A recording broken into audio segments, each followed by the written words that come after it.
yourself. Even though my words didn't have no meaning to him, I felt that he understood that he could trust me. So I just went about my life in the forest and let him in. Hi there, little fella. You been having a busy day?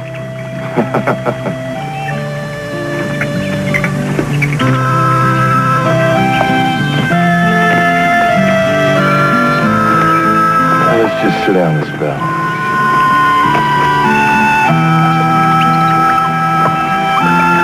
Here you go. You want some of this? Don't be greedy. Well, I reckon I was about the first white man that Indian had ever seen. And I must have looked like a mighty peculiar sight. A man running through the wilds with the bear cub tagging along, talking to animals like they was humans. If he could have, he'd have got up and ran as far from me as he could get. But that leg of his wasn't about to take him nowhere. Let's see how that leg's doing.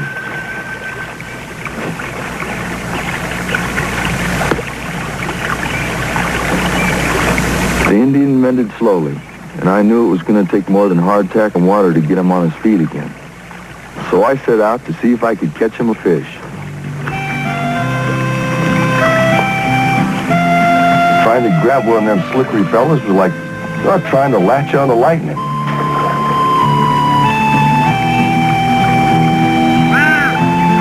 Well, this is something I hadn't counted on.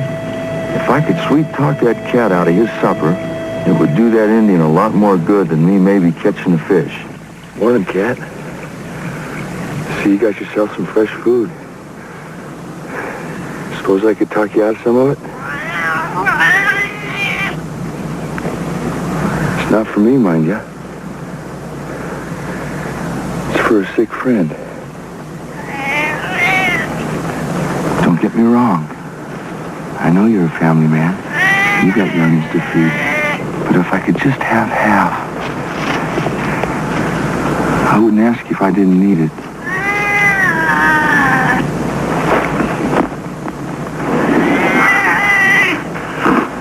Thanks. And I'll pay you back sometime, I promise. Man, supper's ready.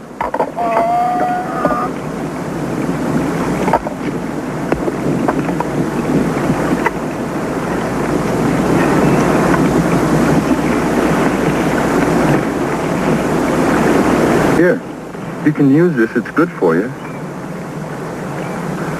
You know what the good book says? It says, pride goeth before destruction and a haughty spirit before a fall. Do you know what that means? It means you're going to die if you ain't willing to take help from them that are willing to give it. Now take this food and eat it. Yeah.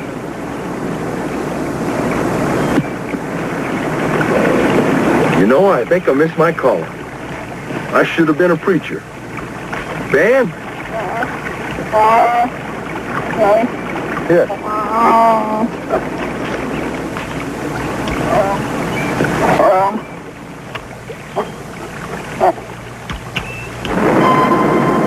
When the storm starts kicking up out in the wilderness, you can expect it's going to be a real humdinger. Let's get home, Ben.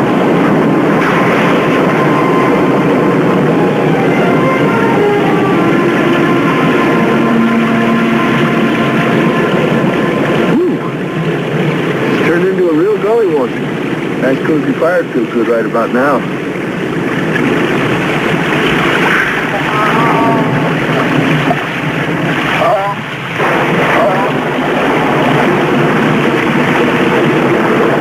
Those are my last matches. I saw a man start a fire with a spark once. Guess he wasn't no smarter than me.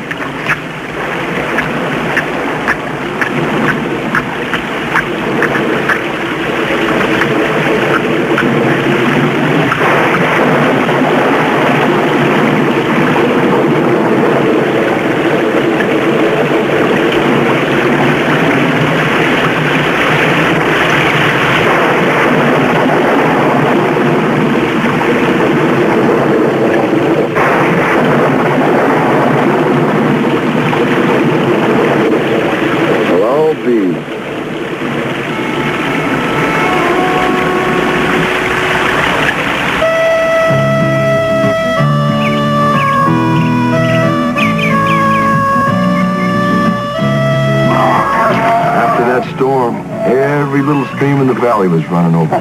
Ben just loved it. He got right in there and had himself a time.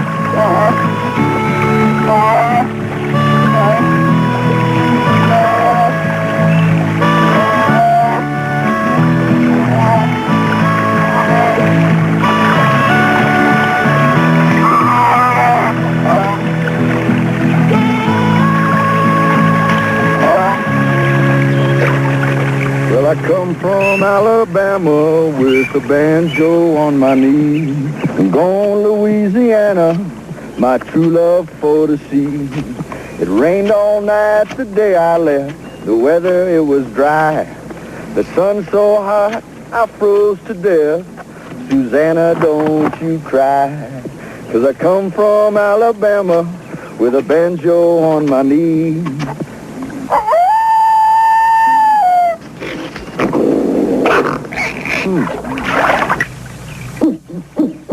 Guess some folks just don't appreciate good music. Well, I had a dream the other night when everything was still. I thought I saw Susanna, dear, coming down the hill.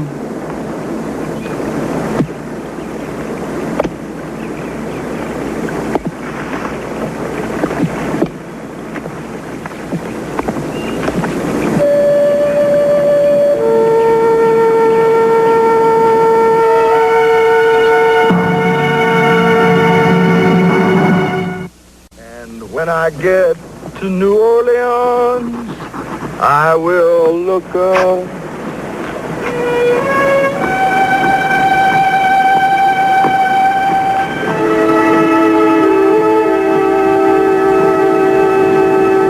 I knew I could trust him now. And that night, I was able to sleep with both eyes closed.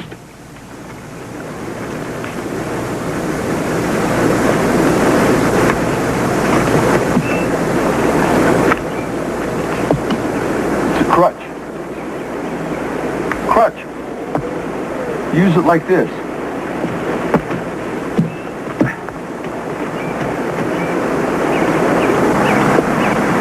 I don't think you're getting my meaning. Takes the place of your bad leg. Try it.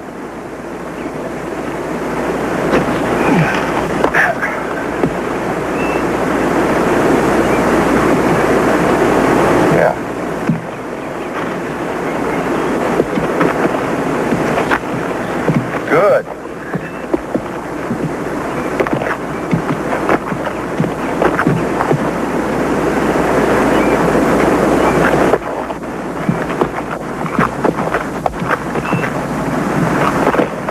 Good.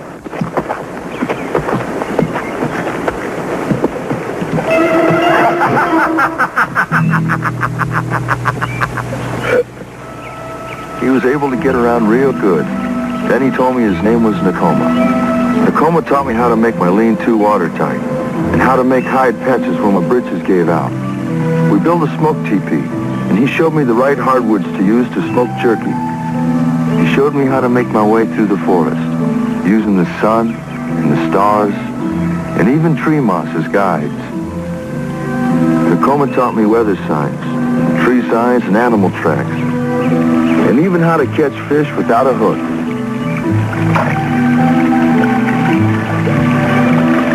He even showed me how to take the seeds from a pine cone and plant a new pine tree. There didn't seem to be anything about living in the wilderness that Nakoma didn't know.